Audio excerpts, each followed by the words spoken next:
नमस्कार. इथे आपल्याला 40 साईज कटोरी ब्लाउजला कटोरीला टक्स कसे घ्यायचं ते पाहायचं आहे. हे बघा, इथे मी समोरासमोर कटोरी ठेवली आणि असं कटोरी अशी दुमती करायची आहे आणि खालची जी बाजू आहे ती एकसारखी करायची आहे. जर तुम्ही तसंच जर टक्स मारला तर टक्स हा उंचीला कमी जास्त होतो.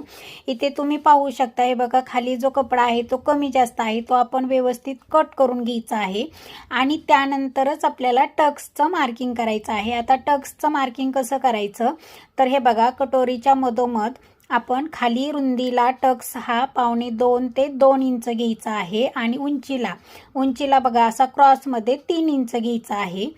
तर आपण रुंदीला 1.25 ते 2 इंच आणि उंचीला 3 इंच अशा पद्धतीने दोन्हीकडे आपण मार्किंग करून घेतलेला आहे.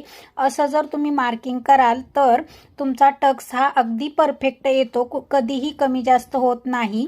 आणि त्या मार्किंगवरतीच आपल्याला टीप मारून घ्यायची आहे. टीप ही डबल टीप मारायची आहे, कारण कटोरी ब्लाऊज हा कटोरी घातल्यानंतर ताणली जाते. ब्लाऊज घातल्यानंतर कटोरीचा पार्ट हा ताणला जातो, त्यामुळे इथे डबल टीप मारणे गरजेचे आहे.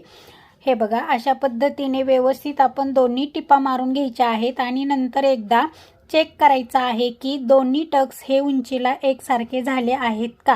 तुम्ही जर अगदी परफेक्ट मेजरमेंट घेऊन जर टक्स मारला तर तो परफेक्टच येतो. तरीसुद्धा कमी जास्त जर असेल तर तो नंतर एकसारखा करून दोन्ही टक्स हे उंचीला एकसारखेच आले पाहिजेत.